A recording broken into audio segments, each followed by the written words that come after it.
The views and opinions expressed in this podcast by the host and or the guest do not necessarily reflect the views of the host and or Paranormal Buzz Radio and or its sponsors. Use of any material produced by Paranormal Buzz Radio without express written consent is prohibited. Paranormal Buzz Radio will not be held responsible for you holding your knees, crying, and rocking in a corner in a puddle of your own urine, or being beheaded by a group of children in a cornfield. In fact, if you come across a group of children in a cornfield, we promise to make fun of you as you run away screaming in terror. Listener discretion is advised. You are now entering the all-consuming realm of Shay's Paranormal Chat, where the things that are better left unsaid are actually said. Shut up and sit down.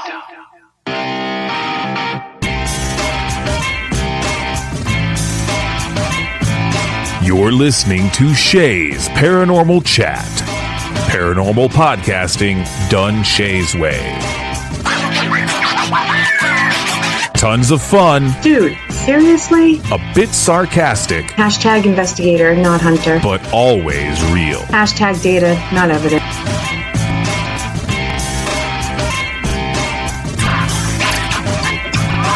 Don't get your panties in a twist. Oh my god, really? This is real, raw conversation.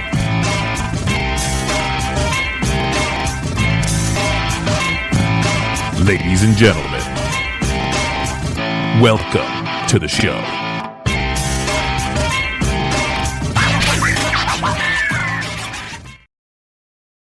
Good evening, everybody. Welcome to Shay's Paranormal Chat. And as you know, it is season 4. Can you believe it? Holy crap. People have been listening to me for 3 seasons. That's crazy. Tonight, I am talking to the second co-host of the show, Mr. Christopher Brown. How you doing, Chris? I'm doing good. How are you? I'm doing good. I'm happy to be doing this. Very, very happy to be doing this, actually. We've been talking about doing this episode for at least a year now. That's right, yeah. Yeah, so it's not out of the blue. It's something that we've been discussing and wanting to do for a very long time. Yes. So as you can tell from the description, we're going to be talking about depression and how that affects the paranormal and how it affects us as people. So I have no questions written down. This is just going to be all off the cuff, and a lot of personal stuff might come out. And that's how the show's going to go tonight. Just winging it. Just winging it, because I think that's best. I don't want to plan everything. Well, especially when it comes to talking about this sort of stuff.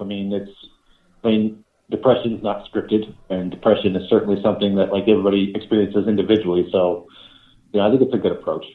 I do too, and I really think a lot more paranormal people suffer from depression but don't talk about it. As in everyday people.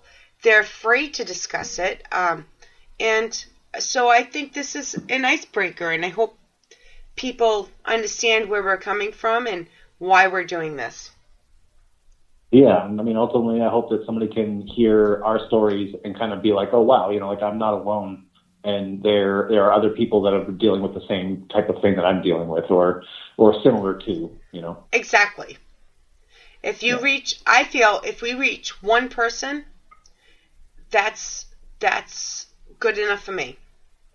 Yep, I'll call it a day. If one person is helped by this, then I will say that we did our job. Exactly. So let's start with, we both suffer from depression. Yes. Yes. Mine has been a lifelong battle. I suffer from childhood trauma. So mine has always been lifelong. How about you? It's pretty much the same. My life has been pretty rocky for the last, it's been good lately, but, for a good 30 years of it was just, it was ups and downs and backs and forths, and, a lot of PTSD I have Yeah. I definitely have a lot of clinical, as well as, back then it was a lot of circumstantial depression, but there's some clinical stuff there as well. And it's always been something that I've lived with, and I don't really know what it's like to not have that aspect in my life. Exactly. Me too. Yeah. And there's times where I can be, I'm not like right now, I'm a very happy person and things in my life are very good and clicking, but, I still have those days where, I want to quit everything, or, I'm just like, I do mediumship and I just say like, oh, I'm done. I'm not going to be a medium anymore. I quit. And, what good does that ever do? It doesn't, but I still go through those moments and I can't seem to break out of that cycle sometimes. It's very hard. I don't know about you, but I'm very private. Episode 1 of this season with Kelly, and this one, I'm going to be very open and very personal, and I'm not that way. I am a very private person. You never see me post my struggles. Yeah. So and it's tough. It is. It's tough too. You have to deal with what you feel maybe somebody else might think about the situation, or what their take on it is. And sometimes, especially if they compound it with input, it can make you feel worse, and sometimes worse. And you know what I'm talking about? I do. Yeah. Exactly. Like the negative comments on stuff is really hard, but then also sometimes the pity comments that I used to get. That's why I stopped sharing my personal stuff, because it was fake and hollow. The pity stuff. Like, I haven't talked to you in 3 years, and now you're. I don't know if that makes sense. It's just like you can tell when something's hollow. Yeah, you can absolutely tell. I mean, even if it's through a text or a comment on Facebook, you can get the context enough to be like, you hadn't cared in the last 3. Why bother to care now? I totally. I understand that for sure. Yeah, and I am an absent friend. Like, but you know that I care about you. I'm not texting you every day, so I don't mean those type of friends. I mean the people that are posting or replying to your post just to do it because they feel like they have to. Right, or they see it and they want to be recognized for their, public handout, and that. Therefore, they get a pat on the back because they commented. But exactly, I think that too with Facebook and some of the social media stuff, it's a lot harder too, because people don't get to see each other, especially nowadays, a lot with COVID, and so it makes it even more difficult. But Facebook can be so great, but it can be so damaging at the same time. It can absolutely add to depression. It adds to mine sometimes. There are times where I have to take a step back from Facebook altogether and just not even look at it. I have to do that multiple times a week. I really do, because it's without saying, I'm not an empath, but I'm a very empathetical person. Is that the word? Did I say it right? It can be. Yeah, empathetical. Yeah. Yeah, but I'm not an empath.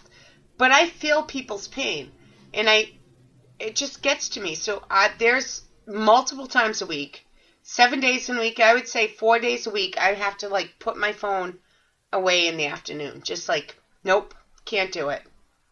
Because you're feeling other people's feels? Yeah, I really do. Well, then you're definitely an empath. I don't like titles and stuff, but I don't know what to call me. You have the basic human capacity to feel others' pain. Yes, I do. And then it adds to my pain. Yep. Now, do you find that things like that are triggering for you? Sometimes. But I again, this has been a lifelong battle. So I have learned how to control the triggers, and I know when to shut things down and stop. But not always. Once in a while, I put up these Facebook posts that aren't nice. Not as often as some people, but once in a great while. A couple times a year, I'll put up a fuck you post to, because it just gets too much. But I recognize my triggers. I recognize what's going to set me off. I recognize my warning signs. Mm-hmm. And so I try to go from there. That's good. Yeah. And how does it affect the paranormal side? That's what I was going to ask you. So I'm so glad you brought it up. I know how to set my intent, and I know when I should and when I should not investigate. I strongly believe if I'm in a certain state, and other people, but I'm going to talk for me. If I'm in a certain state where I'm really down, really depressed, my coping mechanisms are off, which means I can't protect myself. Right. So I know when to and when not to investigate. Yep. How about you? I don't. I honestly, I wish I had that skill, because there are times when I've gone on investigations and I'm already depleted because I've been doing like a lot of readings, let's just say. And then I'll get to these places and I'll have a great time and crazy energy and all this other stuff. And then I'll get home. And the next day or two, like, I am just so wrecked and I'm so depressed, and I'm like, borderline in tears, throughout the day, because it's too much, because I'm just completely drained. I'm completely depleted. And so unfortunately, I haven't quite figured out how to do that. I'm trying, I'm learning, to be able to identify when. You're also a psychic medium. Right. So when I'm doing it's my different work than me. as a reading. Yeah. No, not necessarily. I mean, only in the sense that, like, like I said, doing the readings, throughout the week, and then going to a haunted location. I think that would be the only difference. But you still. But you go to a haunted location, and let me tell you, he's a great psychic medium. Like, seriously. I don't endorse psychic mediums much. He's one of two that I really endorse. So anyways, my question is, you go to a haunted location, and you're feeling or picking up, because you're a psychic medium, on the spirits and energy are there. So that's taking away your energy, whether you want to or not. Like, it's not just readings. That's true. That's true. And when I go there, I open myself up even more, because I'm trying to communicate and connect with them. So it's usually, and when I say them, it's multiple. So I mean, usually you go to locations, and this, there's more than one energy there. Yeah. So yeah, when they're all trying to kind of draw from me, it's tough. It definitely wears on me. I mean, just at Wilson Castle when we were there. Oh, yeah. When I was doing readings for folks there, I had there's the VIP ticket holders that I did readings for. The owner, Denise, her friend Linda, all those were awesome. But she wanted. There was another person, a couple other people that. There's wanted a couple other, and at one point point, I finally said no. Like, if you don't say no, I am saying no. Because you could see it in my face. I could. That I was just completely drained, and just because that was the start of it. Had I done those, I probably would have been worse off the next day. No, and for the listeners, I told him, he either tells them nicely no, or I will tell them nicely no. There was no doing more. There was none. No, that's true. Like I said, because you could just see it written all over my face that I was just completely drained. And they were nice about it, so I was able to give them my card. They were great people, and they understood. It just, if I'm not a psychic medium, but I can understand the energy it takes a little bit to do it. And I know Chris well enough I could tell the difference. Like, it's the same with me with peopling. Like, I make jokes, my fake peopling skills. It's not fake. It just takes a lot of energy for me to do it. See, that leads me to a great question, too, is do you find that you have to, especially when at events or in paranormal investigations, like not put up a front, but kind of like put up a front sometimes, especially if you're pushing through like a level of depression, like you find that you have to like, give yourself that extra pep talk of like, okay, I just got to be that little extra bubbly so they don't know anything's wrong. Yes.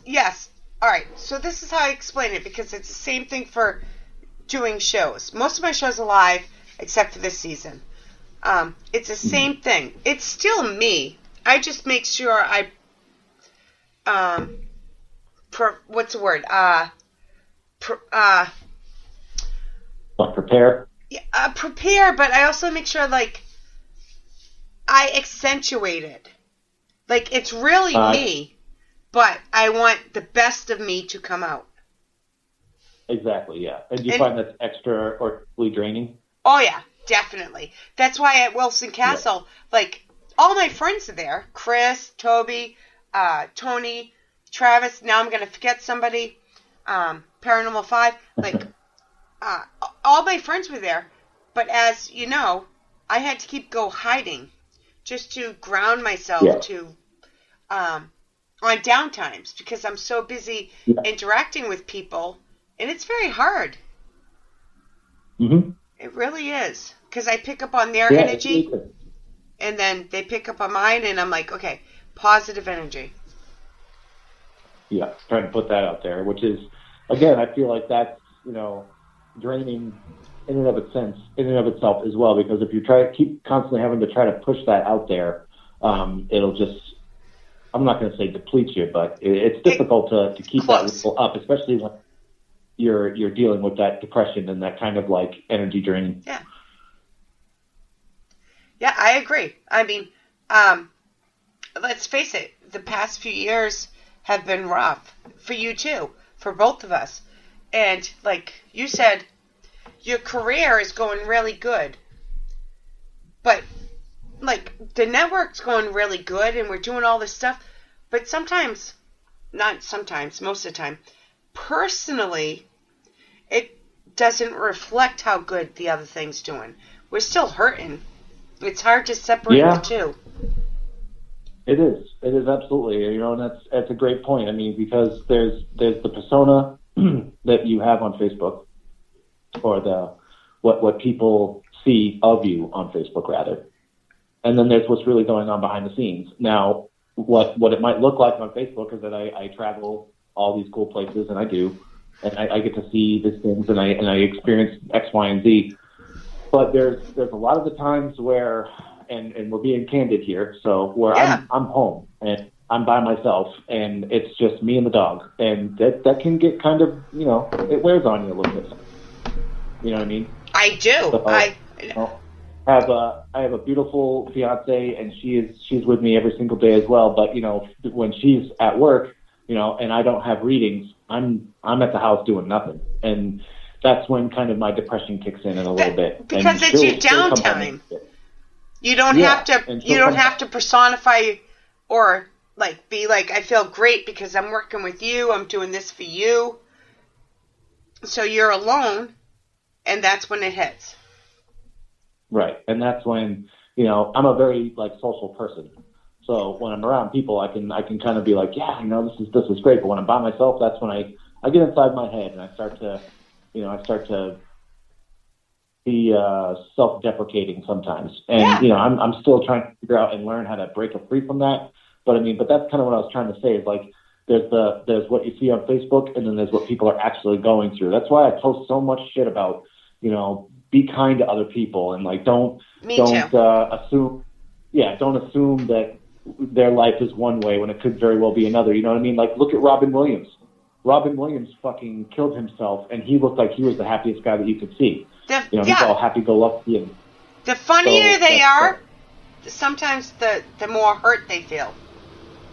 Yep, and it's true, and it's kind of crazy. But that's why I try to post the positive stuff and be kind to yourself, be kind to others. You're very real on your posts, and I like it. Well, thank you, and you as well. I am. I share that stuff, but on my personal page, like, I don't post like all the personal stuff, and I just don't know how. Because I don't want the fake self. I don't want to make it look like I'm feeling bad for myself and I need attention, because I really don't. Trust me. Yeah. So you find that Facebook is a perpetuator, that's right. I'm trying to figure out the right word. Perpetuator or perpetuates depression? Sometimes, but I've never really done it. I'm just more afraid of. How do you say it? We're trying to be blunt on this episode, so I'm more. I don't share. It's so hard to be blunt when you're not used to being blunt. Yeah, that's why the episode 1 with Kelly and this episode's so hard, because I've been friends with people for years, and they don't know my son died in 2019. Like, I just don't share. I'm not a sharer. You tell me your problems, and I'll help you fix it. but I don't Right. say anything. Right. But it's not like you relay your problems for them to fix. Exactly. Yeah, I'm the same way. Yeah. I do the same thing. I will be the first one to say, I want to help you. And then when someone's like, well, what do you need? I'm like, nothing. Yeah. And if, I'm sorry guys, you can probably hear my dog barking in the background. I don't know if Chris can, but the listeners definitely can. She is feeling so much better in the past month with this new medicine. And she's very vocal. She's a bossy That's bitch, good. let me tell you. Well, that's good. So she's feeling good. Oh, she's feeling so much better. She has so much energy. She's awake all the time and bossing me around. Like right now she wants me to go out in the kitchen and cover her because she has to have a bed in every room. So half of it's on me. That's awesome. Yeah. Animals are a great way to help with depression. That's for sure. It is, because they're a comfort. Yes. Yeah. And they talk about empathy. Talk about, especially dogs. I mean, dogs are super empathetic. Oh, yeah. She knows, because I don't yell at her. She was abused. So I so I have a certain tone. When I say no, which isn't often, she actually listens. And when I'm sad, they know. I have a blind cat too. Yes, I have a thing for animals that nobody else wants. But I have a blind cat, and he seems to also feel and know when I need an extra loving, as I call it. Right? Definitely. And cat, yeah, absolutely. They definitely pick up on that sort of thing. I think so. So, I think that. Go ahead. Oh, go ahead. No, I'll edit that out. Continue. I'll edit it out. Yeah. Yeah, go ahead. You say, because I forgot. I was going to say, so if people are feeling like us or suffer from chronic depression, there's a difference between depression and chronic depression. I'm not a doctor. This is my opinion. There's a difference. So if somebody, let's start with chronic depression. Because you hear, don't go if you're sick, don't go drinking, don't go high, don't go if you're depressed because you need to protect yourself. Well, people that suffer from chronic depression, I really think they can learn how to protect themselves. You think they can? Can, yeah, I think they can. And they're going to need to, especially because they, whoever's dealing with chronic depression, I mean, I deal with chronic depression, so I'm constantly having to figure out ways to protect myself, whether that's from exterior stuff like some black salt or a certain stone or, a piece of jewelry that is like your spiritual armor. That's one way to protect yourself against it. But, I mean, I think that people with chronic depression absolutely can learn to protect themselves. And I think that the steps that go to, like, having them live a normal or quote-unquote normal life, or productive life anyway, it's kind of the same measures that they can take protecting themselves from the paranormal, if that makes any sense. It makes sense to me. Ah. Yeah, it really does. It's like I said, and every day's a learning experience, but you have to learn your triggers. You have to learn how to, I look at it as a bubble, like create a bubble around you that even though you're depressed when you go into this haunted location, nothing can get in that bubble. It's all about intent. Right. I don't know if that makes sense. I kind of sound crazy. No, I mean, it's all part of that metaphysical aspect of visualizing and manifesting what you want out of energy. So it's definitely a thing. Yeah. Now, if you're somebody that's new to depression, that's when I think you have to be careful. Yeah, because then you're still trying to figure out and understand your triggers and understand what are things that can make the depression worse. Especially and even with the chronic stuff too. For myself, I've tried to commit suicide twice. Yep, and I don't I've even been know there. if I told you that. I think I told you that. Yes. But And I'm pretty open about it. You know, I'm pretty vocal about it, especially if people ask. But I mean, there was a long time where one of the attempts that I did was I sliced myself open. I had 9 stitches in my wrist. And so there was a long time where at certain paranormal things, if I heard about a suicide, or even in my own work, if somebody came through and they had passed with a suicide, my emotional stability wavered big time, and it was really rocky. So it was hard for me to find this way to protect myself against that sort of, trigger, to think of like, holy fuck, like I was there, that was me, but I was able to make it. And then sometimes there was one paranormal place I went to, and something similar happened where a gentleman had cut his wrist and passed. And I got like survivor's guilt. Exactly. I'm like, well, and it was crazy thing. I'm like, well, why? What did I do to deserve life and not fall through and all this other garbage? And so those things like went through my head, and it's, for anybody who was dealing or is dealing with the same thing, like just be careful when you go to a certain situation, because it could bring back things that you're not thinking would come up, And reach out. Like, don't deal with it yourself. If you have triggers, no, you reach out to anybody around you, everybody around you. Call somebody out there will connect and will know. Like, if you don't get what you need, if you don't get what you need from the first person, keep trying, because every life matters. Every life should be here, and just there's somebody there that you can connect with. Absolutely. And even if you're feeling like, oh, a complete stranger doesn't care, you'd be surprised. In some cases, those complete strangers care more than the people that are in your life causing the depression. Exactly. So, I'm always open. Message me on Messenger. I don't always accept all friend requests, but I'm there, and I look at my requests. So Exactly. And I'm the same way. Yeah, because I really think that a split-second decision that we make has a lifetime effect on, like, if you kill yourself, that's it, you're gone. And it causes a ripple effect for the people around you. Mm-hmm.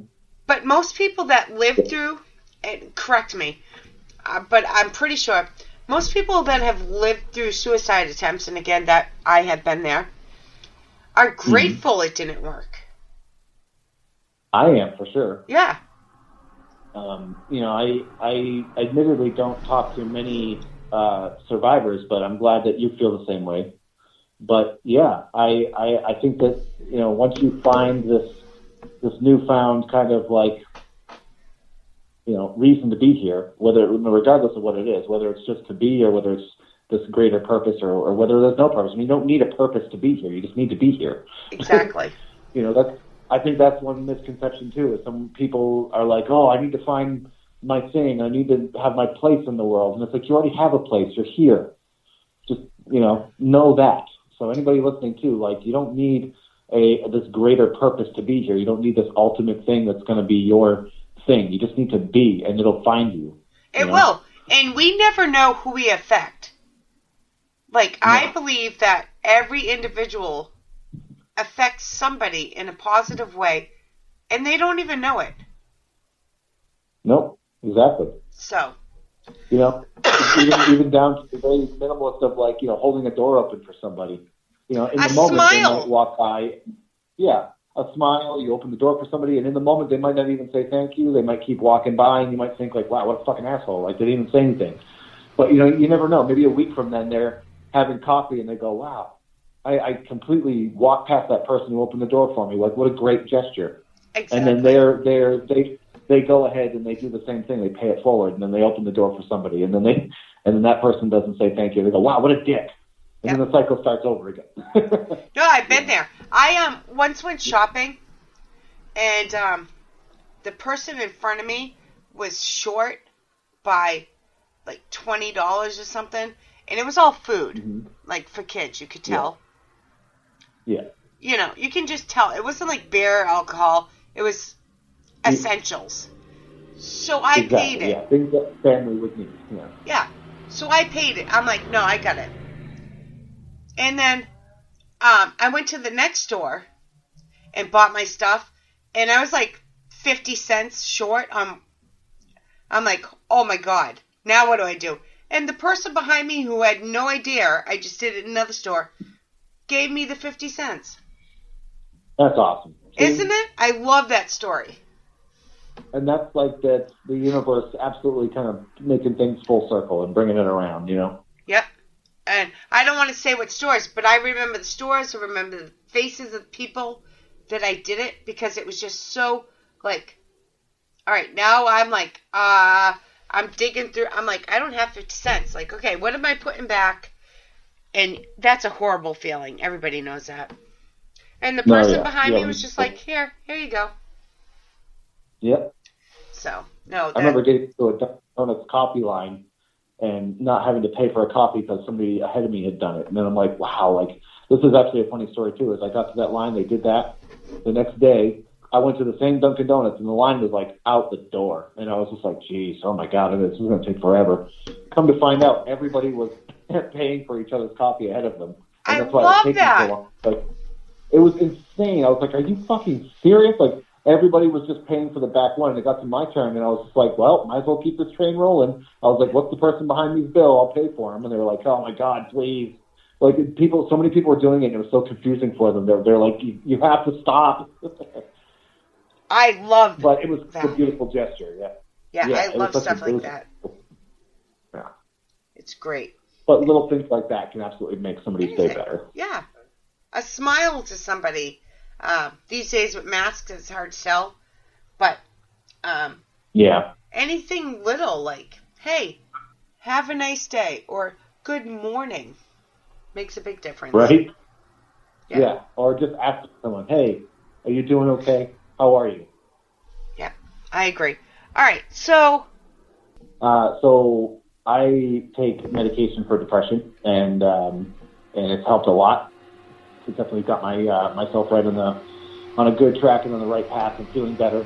So I definitely want to start by saying, like, if anybody is thinking about doing that and thinking that they need that, talk to your doctor and make sure you make the right decision. But it could definitely be something that could give you that boost to get you out of your funk. But, my question for you, Shay, is do you think that medication can affect someone's ability to connect with the spirit side or their ability to feel kind of energy when they're out doing investigations? Ooh. Wow, that's a question right there. That's a loaded question, isn't it? It is. Because every individual is different and every spirit's different. That's always my go-to answer, but it depends. I'm not a psychic medium, so I don't know what medicine... Can I ask a question of you before I answer your question? Sure. All right, so you take medication. Do Yeah. you find it lowers your does it lower your what's the word? Intuitiveness, or hires it, or nothing? Because if you feel better, wouldn't it? I don't know. I honestly think that it doesn't change it at all. I think that it can make it stronger, if anything, because you're feeling better, like you just said. Yeah. If anything, like, if you're feeling depressed, it can lower your vibration, and if you're having a lower vibration, you're more willing to, or you're more able to, attract kind of lower vibrational energy. Like, if you go to a place with a dark energy, it's going to open you up to that sort of, be susceptible to that. You know what I mean? I do. Oh, my dog's barking. Hi, puppy. I think that kind of answers in a roundabout way, because that's what I was thinking. Like, let's look at it as 3 lines. The middle is your normal. When you're depressed, it's lower. And then sometimes people, I don't know if this is going to make sense. Sometimes when you're really depressed or manic, there's that 3rd line and you go above and you're overdoing it. So if you're taking medication, I think that you're back once you find the right medication. That's a whole different topic. And we don't have time for it. It might take a while. But I think if you're at that middle with or without medication, as long as you can get to that middle, then that's your zone. Everybody's zone. I think that's a great way to put it. And somebody told me this way too. For anybody who is wondering, so it's like a very good mentor of mine said, "Do you think the universe is stronger than a pill?" Or do you think a pill is stronger than the universe, rather? And that blew my mind. So I was like, wow. I was like, that's so true. I was like, if the universe, and it depends on your belief, surely, but if the universe made everything, and we're all a part of the universe, then yeah, a man-made pill is not going to be stronger than the spirit world for sure. And I have found that to be the case. Like, in my work and connecting with those on the other side, when I'm taking my medication properly and when I'm feeling my best, that's when some of the greatest evidence comes through, I feel like. So yeah, if anybody's wondering if medication, at least in my opinion, I feel like it doesn't do any disservices for sure. Exactly. And I don't want to say that I think being on medication enhances paranormal activity, but I think it enhances the way you receive it. Yep. Does that make sense? Yeah, that's a good way to put it. Yep, that's a good way to put it. It enhances your ability to be able to feel better and be able to get that energy or be receptive to that energy more than you would if you were kind of super depressed or bummed out. Exactly. And if you're in a good place, you're able to protect yourself more from that slim 0.01% that's something demonic, which, how I feel. But even negative energy, if you're in that middle zone, you can protect yourself. Absolutely. And you're right. There's a slim chance something negative is around you and it wants to feed off of that emotion, then yeah, it could definitely have a better chance if you're feeling low. Yeah. And that doesn't mean the happiest person, no medicine, no depression, nothing, or that somebody like Chris or I, it doesn't mean nothing's going to happen. We can't guarantee anything. You could be at your best and something could still attach to you or hitchhike home with you. Yep. There's no guarantee. Absolutely. Yeah, and it's solely with, talking about somebody who is dealing with depression or anything like that. It's anybody. Exactly. For sure. Yeah, you can't say you will be, you won't be. But I just think that this is something that should be talked about more openly. And we only have an hour, so it's very hard. But I think we're very open. Before this ends, because we have like 15 minutes or so, maybe 15. Sure. Do you think disabilities fall into this category? Interesting. I can go first if you need a minute, or you can go first. It's up to you. No. So what do you mean? What do you mean exactly by that? Well, there's certain disabilities that I think might open people up more to it. Like, you always hear people like, children shouldn't go on investigations. People with disabilities shouldn't go on investigations. And I think it's a catch-22. I think it is a catch-22, and it's hard to say. I think that certain people with certain disabilities could absolutely. I mean, if you have less of ability to hone in on one aspect of yourself, then that's going to heighten other aspects of yourself. And certain people with disabilities, they aren't able to do one thing, but they can do multiple other things a lot more efficiently because they're trying to or they're having to compensate for that lack of. Does that make sense? It does. It really So does. I almost think disabilities in a lot of ways are more receptive because they're having to shut down certain faculties to be able to heighten some of the other ones. Exactly. And I talk about that from a psychic medium's perspective, but like all the psychic faculties that we have, all the stuff that we use to feel and get energy and information and stuff, I think those can definitely be heightened, especially somebody who has that disability. I think they could, I totally agree. If that makes sense.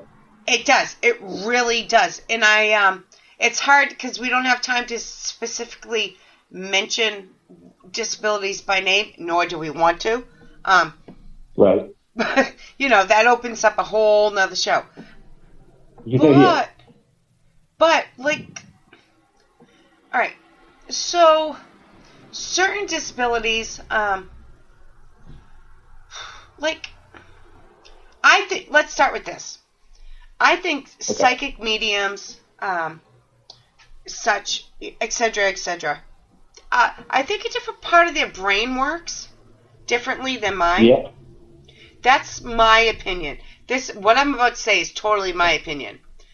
So, somebody with a disability, let's say autism, like real high autism, which I have somebody very young in my family with it. So this is I'm not downgrading. I'm trying to work on fundraisers for autism.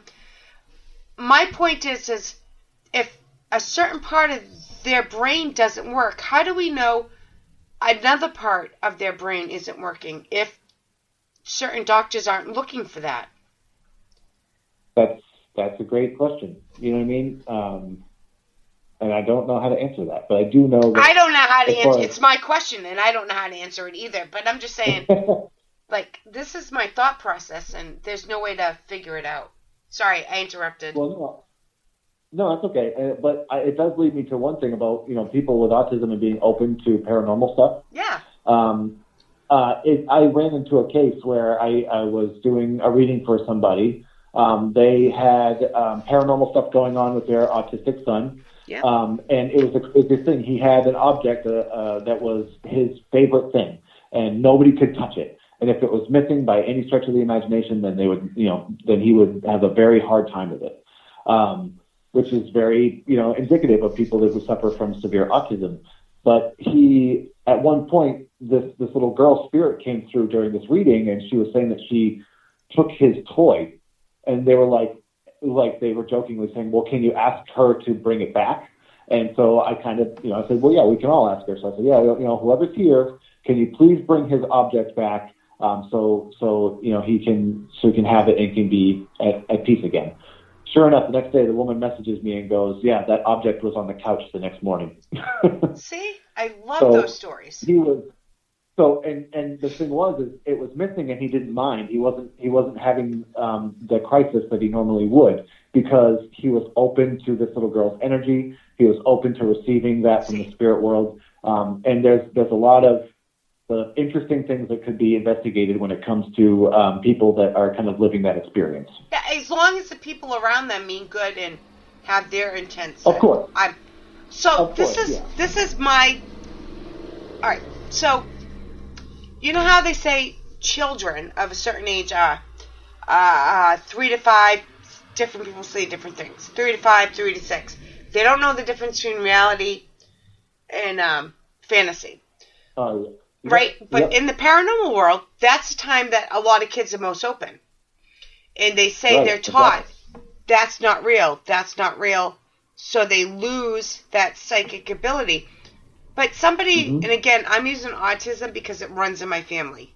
It really runs in my family. So I'm using that. But somebody with autism doesn't know it's not real. Like, they're not taught that because they don't understand it. So you think somebody with autism is talking in a corner to nothing, and they could be, but they could really be a receptor for the paranormal. Absolutely. I think 100% you're right. And that's the same, that goes with schizophrenia. That goes with other, kind of mental health disorders where people are thinking that they're talking to somebody, and multiple personalities. I mean, you think about trance work. What if these multiple personalities or things are just different spirit energies coming through these people, and they're just so open and receptive to it, they just get completely taken over.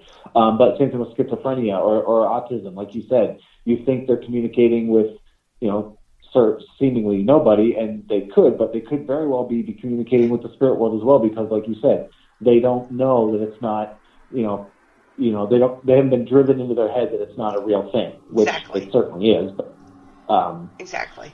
That's a very good point, and I think that's something that not a lot of people kind of discuss and talk about. We don't, and we should. But I think the problem is again, the underlying problem is the paranormal is not a proven science. So we can't go back and do research on these individual, and I'm trying really hard not to mention myself. Chris is welcome to say anything he wants. But if it's not a proven science, there's no way to go back and do research on autism, on schizophrenia, on bipolar, on there's no way to have a baseline. So we don't know. So these people are. This is going to sound horrible the way I'm about to word it, and I don't mean it. But there's no way to prove or disprove these people as much as somebody that doesn't have depression or these other what's the word? Mental health issues something. There's no underlying base for proving or disproving. So it's so hard. Right, because it's been such a thing that's been not looked into from mainstream science. I mean, metaphysics and the paranormal is so underneath the radar when it comes to mainstream science, which is really sad because there's a whole wealth of knowledge that can be gained if more. And I can't say research is done because there's research being done all day, but what's the word I'm looking for? Maybe if more mainstream scientists look into this stuff, it might kind of crack some codes that we as paranormal enthusiasts aren't able to do because of lack of technology or lack of baseline evidence. You know what I mean? Yeah. We just need another Tesla born. What's that? We need another Tesla born. Yeah, we do. Yeah, we need another guy like Tesla. Yeah. And not Elon. Yeah, that doesn't care what he sounds like. Or maybe we need more people like you and me to discuss it, and maybe it will be looked into. I think that's something as well. Is the more of us that talk about this, and the more of us that kind of shed light on some of these parts of it, because it's not just you hear a knock on the wall aspects of paranormal. There's so much more to it. There really is, and I'm a big one on every individual case needs to be looked at individually. You can't clump it all into one. That's just how I am. No, and I fully agree with that. And, and another example of how mental health kind of can manifest into the paranormal, I was at a case, a home case, where this gentleman thought there was a lot of, he felt that there was some energies going on in his home. So I went to investigate. Come to find out, there was nothing really paranormal going on. It was it was a manifestation of his own depression and his own memories and things that happened in the house. There were certain rooms that he wouldn't go into because he felt one way or the other, and there were certain things that he thought he saw that he was exactly, and he was reliving his post-traumatic stress, and he was kind of reliving these things, and it was really fascinating for me to go there and say, hey, there's nothing paranormal going on here. This is literally a manifestation of the depression and the anger and the sadness that has gone on in this home. Yeah, so I've had to do that. And I wonder how many times in investigations that's mistaken for paranormal. So there was no, I don't want to get into my feelings of this, but there was no poltergeist activity. It was all memory. It was all memory, no poltergeist activity whatsoever. It was all memory and feeling and then just a manifestation of that. So nothing was moved around. Nothing was kind of... No, it was just all like his PTSD. I love that you brought that up because as a paranormal investigator and you a psychic medium / paranormal investigator, I remember the first time I had to tell quote unquote client, they weren't paying me, but client, that there was no activity. I actually cried because I didn't think she was lying because she really, really believed it. But after months and months and months and months, we just had nothing. And I actually, tears, I'm like trying to tell her there's no activity here. I cried. Yeah. So, I hear you picking up on that, picking up on that feeling and that emotion and, all the, embarrassment of her and it was horrible. There's times where I've gone on investigations too where paranormal has led someone to attempt suicide. Oh yeah. That was early on. I went to a case and this woman's note was still on her table. So we investigated very much her, after the event, and That was a tough one, but that was very much a paranormal event. That was a very dark energy that led her to do that. So, there's another aspect of depression and paranormal is it can creep in on you because she was a happy person. She was a very, it wasn't circumstantial. It wasn't clinical depression. This was a paranormal thing that drained her so much, and it led her to feel like seeped it's in. so other options. That's what I'm saying. It's hard to tell. Yeah, it's tough. No, and it's like some investigators feel one way, like depression, sweep it under the rug. No. Depression or no depression, this could be real, and you need to look at it like it's real. Exactly. Every case should be looked at as if it's real and then proven that it's not. Yeah. Or the other way. Yeah. Some people, whichever. If you were one that goes in trying to debunk, then that's what you do. You don't change it because of depression or non-depression. Whatever you do, you just stick to your routine. Yeah, stick to the program. Yeah, and hopefully our hour is up. Hopefully we talk about this again. I'm sure we will. We talk about it privately to each other all the time. So hopefully we can revisit this. I would like that. I would too. I really, really would, because it's a hard topic. This was not easy for me to talk about. No, this was a tough one, I gotta say. It was a hard conversation, but I'm glad we had it. I am too. We talked openly and freely and everything flowed really good, but we've been planning this for a year. That's how long it actually took us to do it. Yeah, that's right. Yeah, we've been talking about doing something to help people and share our story and let people know that there is hope. There is. There's always hope. And if you're feeling sad and you want to hurt yourself, just reach out. Just reach out to somebody. And if that somebody doesn't, reach out to another person, because they love to say this, but as a person that has tried to kill myself, I feel this is kind of true. What you feel is temporary. If you kill yourself, that's permanent. And it might be temporary for years. Who knows? But it's temporary. And you don't want a permanent solution to a temporary problem. That's right. It Does might that make seem sense? overwhelming and insurmountable, but you can get through it, and you will. Yeah. So, all right, guys.